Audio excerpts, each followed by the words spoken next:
Okay, so we will move to the next continuation of this components of a car. Next is the transmission system. Yeah, most hybrid vehicles will use a conventional only. Only some of the recent brands like Kia, they have their own patented technology for transmitting the power. See here, it may be in either series mode or a parallel mode, as I told you in the previous slides. Okay, so both electric motor and the IC engine may be put in a series mode or by the parallel mode. Okay, with respect to transmission and battery. As usual, see battery pack is something different and auxiliary battery will be different. So we will be having a battery pack also here. So these are the important components of a hybrid car, and the most important one is the generator. Okay, so generator is useful in recharging the batteries from the waste power, right? So if it is not a plug-in car, I mean, if you don't have an option of charging, then the only method is generator should produce the electricity and it has to save the energy into the battery. Okay, this can be done by two mechanisms. One is it can take a part of the power from the engine itself. Second is by regenerative braking mechanism. In the next slide, I'll explain you.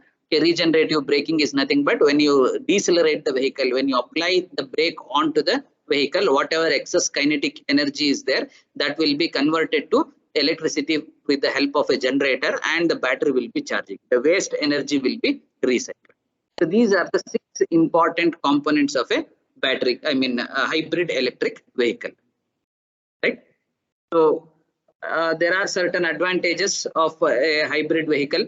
So one is flexibility of location of engine. You can keep the engine anywhere. You can either go with a series arrangement or a parallel arrangement.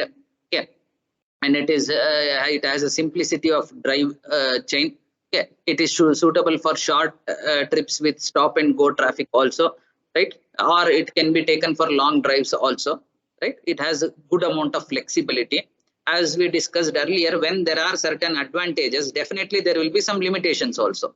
Okay, disadvantages, coming to the disadvantages, it needs IC engine, generator, motor, all put together you need. So as I told you in the previous slides, we were comparing the components. Like 1, 2 and 4 are required for the petrol car, whereas the 2, 4, 5, 6 are required for electric car. But for hybrid, all these components are required. So definitely what happens if there are more number of components, maintenance will be costly and initial investment will be more, right? Motor must be designed for maximum sustained power, right?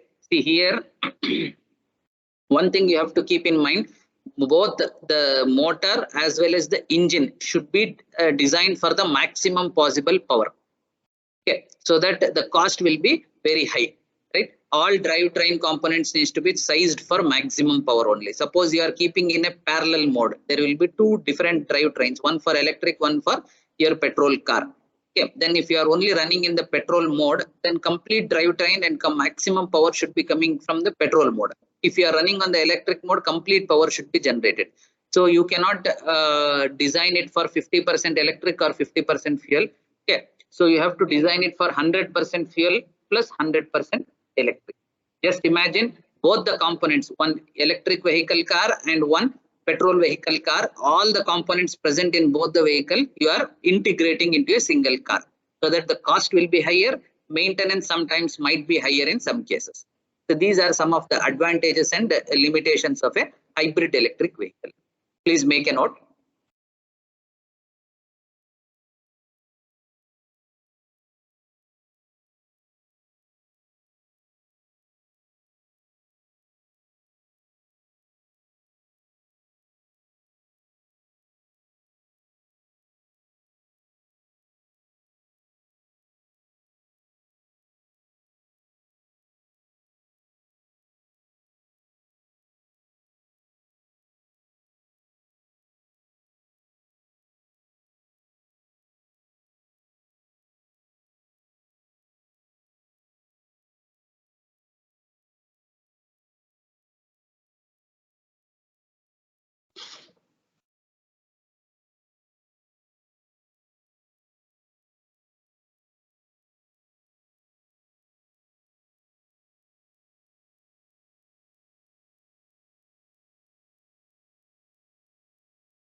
So we will move to the next.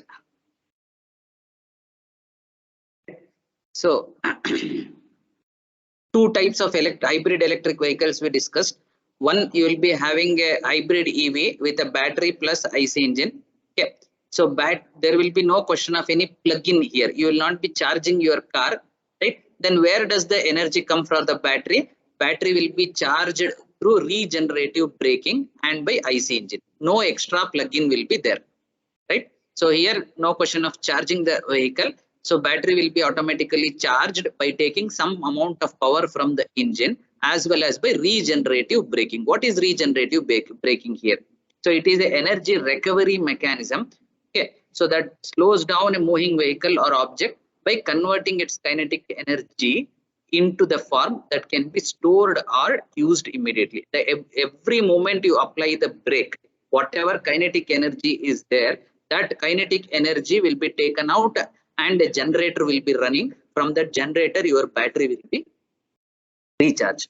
Otherwise, what happens to this kinetic energy in general, right? So what happens whenever you apply brake, there will be huge amount of friction between the brake pad and the wheel, so that the excess energy will be dissipated in the form of heat. It will go to environment as a waste. Instead here, every moment you keep on applying the brake, okay, the excess kinetic energy will be used to charge back your battery.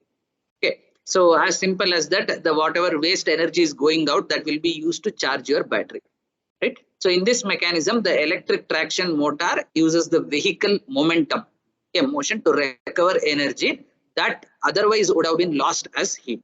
The more amount of brake you apply, okay, your battery gets charged more, so that you will get better efficiency. Okay. What is the issue with the traffic in current days? When you drive your vehicle in heavy traffic, obviously the fuel wastage will be more. It will be in more idling condition. So if you drive a hybrid without plug-in in traffic condition, if you are applying brake frequently, whatever loss of energy is there, that will be stored in the battery so that you can recover it back.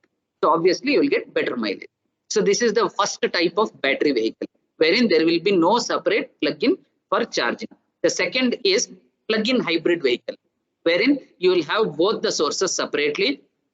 Okay, you can see here there is a fuel filling mechanism, as well as the battery will be charged through plug-in, right? So here definitely there will be some amount of energy wastage in braking that will also be used to charge the battery, but parallelly you will be having the plug-in mechanism and onboard charger also. These are the two types of hybrid electric vehicles.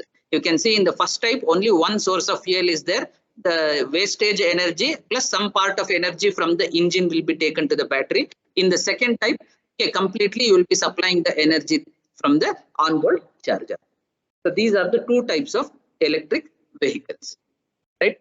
So here you can see this is the second type, wherein there will be a plug-in, right? In this animation you can understand better. You will supply the charge. Initially your battery gets charged. From the battery the motors will take the charge and the vehicle starts moving.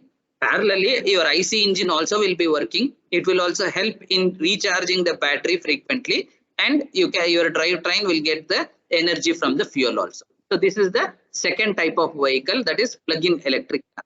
You can see from the IC engine, the whatever energy is there, that is supplied to the battery, so that the range of the vehicle gets improved. So this is the working of an hybrid electric plug-in vehicle.